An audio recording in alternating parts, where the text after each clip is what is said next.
Hey, we just received another question, namely which machine is best suited for which material? Could you answer that? Yes, of course.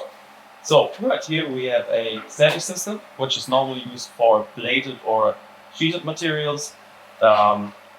If you look over there, we have the optimized version of that. That is our shuttle system, where you have the possibility to unload your finished pieces and load on your new plate while the machine is still cutting. And when it's finished, it will automatically unload your table to this area where you can collect your final pieces.